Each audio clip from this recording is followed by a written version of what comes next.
And so I'd like to just jump into the update 1028. And I had already prepared what I wanted to say regarding the current events, and then I saw Mr. Mitchell's title of his sermon, Greatly Divided We Fall. And then I wondered whether I would preempt him some, so I talked to him, and I might preempt him a little bit, but I come into that in a moment. But anyways, this is going to be something I'm looking forward to, because this is really an issue which we all are faced with here in the United States. But before I go into that, we have an editorial by Christoph Sperzel from Germany titled Money is Power. And he points out the pros and cons, and of course where we have to be extremely careful that when we come to prosperity that we don't misuse it, and whether this is our main goal in life, because then we need to understand it's passing and only very short-lived, even in this life, let alone when it comes to our eternal future. Jumping ahead with the work section, we have all kinds of sermons and sermonettes posted, and you can look at that yourself. The German sermon this time is by Michael Link. He's going to talk about why only very few will survive soon, and I assume he's going to give that sermon to here when the time comes. And so then we have other information posted, also the new Standing Watch program, both in English and in German. And The Beast is, this title, Und das Tier ist also the title in German. A little bit taking from what is often said, if you are those who are watching the Oscars. Normally they would say, and the Oscar goes to, but when Kirk Douglas was announcing it, he insisted to say, and the winner is, ... And so here, and the beast is, and then ... So in other words, you got to wait to find out who the beast is. I'm not going to say more, because that's what you need to find out in listening to the Standing Watch program. The Q&A goes into the question of prayer. And Mr. Harris gives several points as to why we may think prayers are not being answered. And of course, sometimes they're not being answered in the way we would like them to be. And of course, there are certain elements involved. But the one thing I want to emphasize right now is, I believe, point 3 in his Q&A, together with point 2, and that is never give up. And of course, this goes hand in hand with faith. There are many examples where people have been, for instance, sick for a long time, got up to the point where they didn't think anything would change in their life anymore. I'm thinking of the one example where a man was having an infirmity, and he was sitting there at a particular pool, and it says once a year an angel would come down and stir the water, and then the one who would come in first would be healed, but because of his infirmity, he couldn't get there. And so then Christ came, and then he asked him a very pertinent question. Do you want to get healed? See, the man only looked at one particular possibility. In other words, he looked at that pool and the fact that he couldn't get there. And he didn't realize that there might be other means of becoming healed.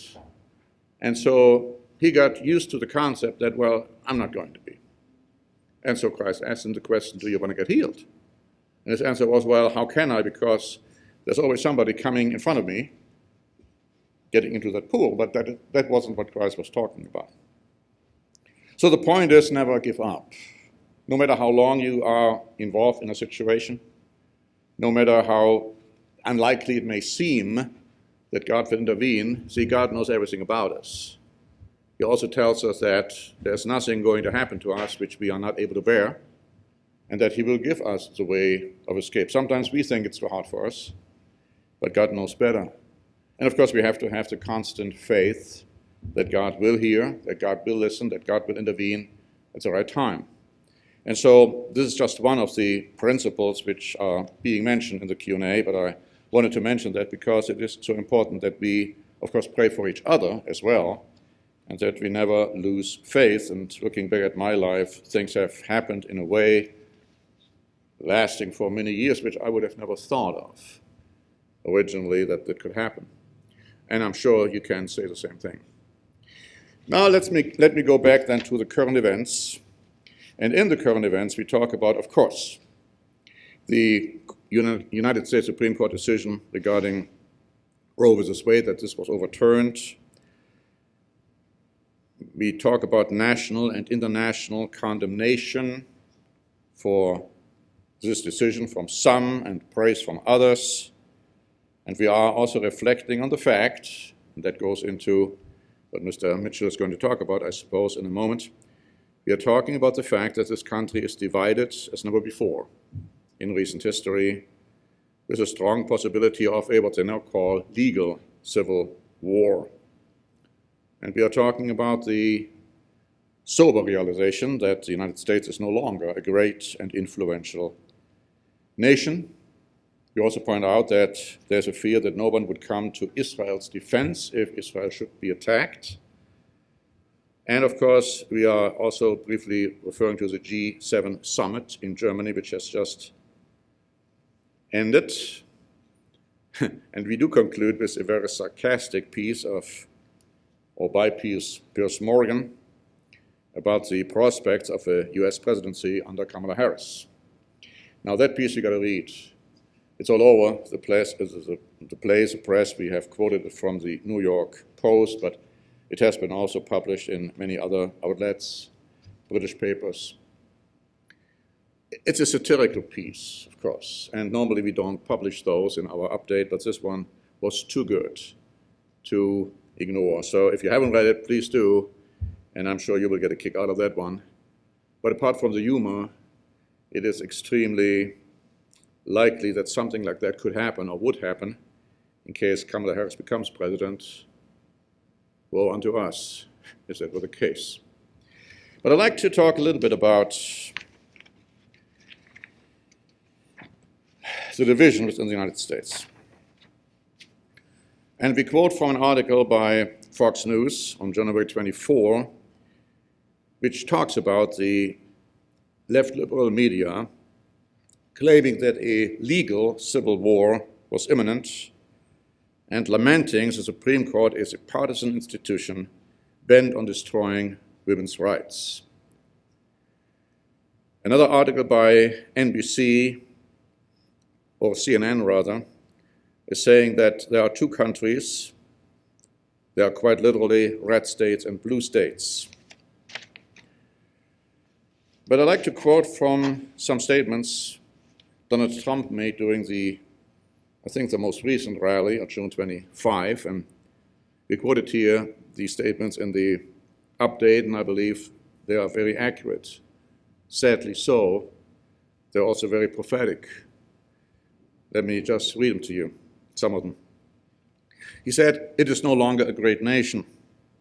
It is a nation in decline. Hate to say this to you. It is no longer energy independent or energy dominant. It's a nation that is begging Venezuela and Saudi Arabia for oil. It's a nation that surrendered in Afghanistan, leaving dead soldiers, American citizens, and $85 billion worth of the finest military equipment in the world behind. It's a nation that allowed Russia to devastate a country, Ukraine, killing hundreds of thousands of people, and it will only get worse. It's a nation that has weaponized its law enforcement against the opposing political party like never before. A nation that no longer has a free press or a fair press. It's a nation where free speech is no longer allowed, where crime is rampant, where the economy is collapsing, where more people died of COVID in 2021 than in 2020. It's a nation that is allowing Iran to build a massive nuclear weapon and China to use the trillions of dollars that it has taken from us to build a military rival. It will be just a disaster for the world. Perhaps most importantly, a nation that is no longer respected or listened to around the world. It is a nation whose economy is floundering, whose stores are not stocked, whose deliveries are not coming, whose educational system is ranked in the lowest quadrant of 45 countries and yet spends more money per student than any other country by 3 times. Of course, Trump is speaking always in a very exaggerating way, I understand that, but I think the substance is very true. It's a nation in decline. We have been telling you for years that the United States of America is going to fall before it's going to rise again, but it's going to rise after Christ returns, not before that. I do not see, no matter what's happening in 2022 during the midterm election, what's going to happen in 2024, I do not see a drastic change. This nation is in decline. I think the downfall is inevitable, and we should all understand that. I'd like to also point out an interesting article which we published on June 27, or it was published on June 27, by Dr. Ron Paul. And he made a very interesting point. He's, first of all, addressing the abortion situation. And he's saying, since the question of whether or not to legalize abortion revolves around whether abortion is murder, it is not a federal issue. Roe versus Wade was thus an illegitimate usurpation of state authority. Murder is certainly an act of aggression. Therefore, even though all humans have a right to bodily autonomy, this does not justify abortion. No one ever asked an expectant mother who is a fetus. Instead, people ask about the baby. This implicitly acknowledges the unborn child's humanity, and thus the child's right to live. Now, we would all agree with that sentiment, but now he goes on. Therefore, all who value liberty must protect the right to live. This does not just include ending abortion. It also includes rejecting the militaristic foreign policy that kills innocents in the name of freedom and democracy. Just as pro-life conservatives should be anti-war, progressives should reject the violence government commits against its own citizens. Rejecting the use of force, including government force, will lead to a society that values and protects our lives, liberty, and property. We all should be against abortion. We all should be against war in every form or shape. We all should be against voting in governmental elections. We all should be against serving on a jury. But how many in the churches today, the churches of God, takes this very consistent approach? Not too many. We in the Church of the Eternal God and our affiliates do, but not too many others do. In this regard, I'd like to quote to you from an article which was published today by CNA. These are statements by the Pope. Now, of course, I understand the hypocrisy when it comes to abortion, the fact that many Catholic politicians are lamenting about the terrible decision by the United States Supreme Court, misrepresenting actually what the United States Supreme Court did do. And then at the same time, Mrs. Pelosi goes to Italy and gets the communion there under the auspices of the Pope. Whereas, of course, the Catholic Church is completely against abortion, so they say. But here's something I believe we should take note of, because I don't care what the source is. If what is said is true, we should recognize it as being truth. And so here we read that Pope Francis gave an interview, and he said that he believes it is time to rethink the concept of just war. And I would totally agree with that. Of course, he goes on to say, unfortunately, a war may be just. There is a right to defend oneself. Now, that's where it's wrong. But then he goes on to say, but we need to rethink the way that the concept is used nowadays. I have said that the use and possession of nuclear weapons are immoral. The Pope said there is an entire infrastructure of arms sales that supports war today. A person who knew about statistics told me, and I don't remember the numbers well, that if weapons were not manufactured for a year, there would be no hunger in the world. Now, if that's true, and I'm not a great mathematician, but maybe you are, so you can figure this one out, it shows the complete insanity of this world. It shows the total rule of Satan, the destroyer, over this world. It also goes on to say that the Pope stated that the situation in Europe today shows that the United Nations has no power to stop a war. Now, When I read that, I was reminded of another person, Herbert Armstrong, and he wrote about that. He was present at the 1945 UN conference. And he wrote in the plain truth that after listening to the speeches and the declared goals of the UN, he concluded that the UN would not bring about world peace, and how right he was.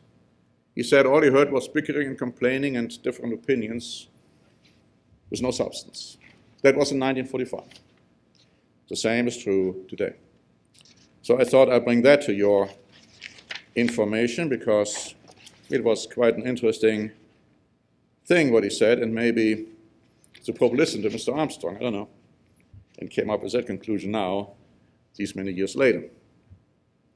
I mentioned that the fear is that Israel will be all alone if they should be attacked, and of course the warning in the article which we published in Israel 365 is saying that Israel shouldn't give up any of their occupied territories because the promises were given to the Ukraine that if something were to happen, the nations like the United States and England and Europe and so on, they would come to the defense, and in a sense they have not.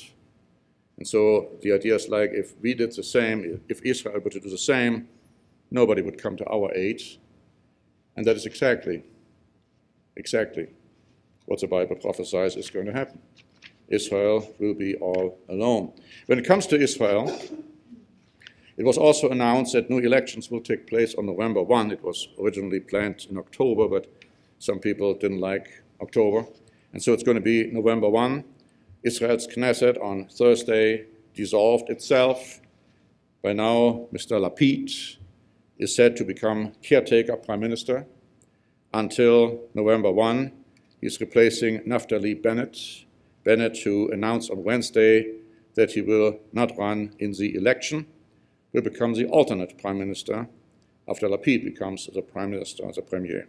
Now, what is interesting is that the coalition party, and this coalition thing was a joke from the outset, and we all knew and should have known that this is not going to last. And by the way, I feel the same about Germany. That coalition is another joke. Under an extremely weak and incompetent chancellor, that's not going to last. But back to Israel, the coalition party which will replace Bennett as a head of that party said that they now would be open to joining Benjamin Netanyahu in forming a right-wing government. Now remember, the coalition came into existence for the sole purpose to get rid of Netanyahu. And now Netanyahu, the leader of the biggest opposition party, may be back. I say may be back. We have to wait and see what is going to happen. Now, looking at the current events, I mentioned the article by Mr. Piers Morgan, which was actually titled, "If you think Joe Biden is bad, just imagine President Kamala." And as I said, you may want to read that one.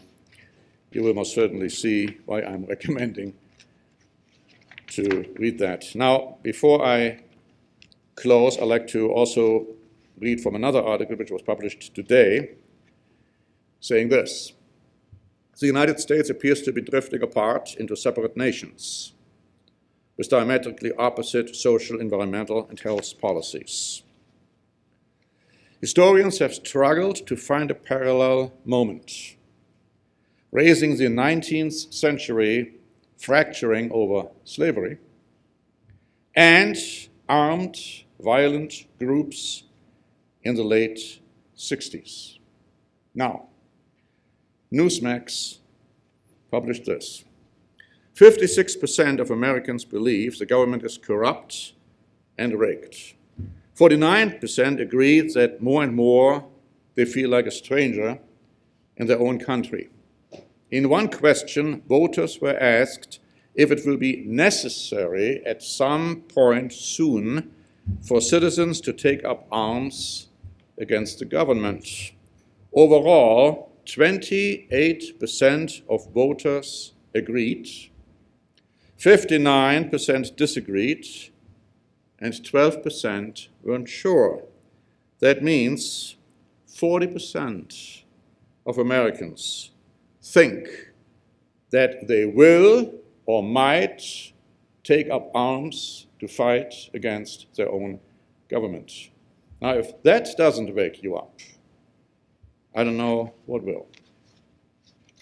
And finally, have you heard of Armageddon? CBS News reported that as the US prepares for what some in the industry are calling Airmageddon, travelers are bracing for a possible meltdown at airlines, airports, and security and customs checkpoints, not to mention hotels and hotel services. 3.5 million people are expected to fly this holiday weekend.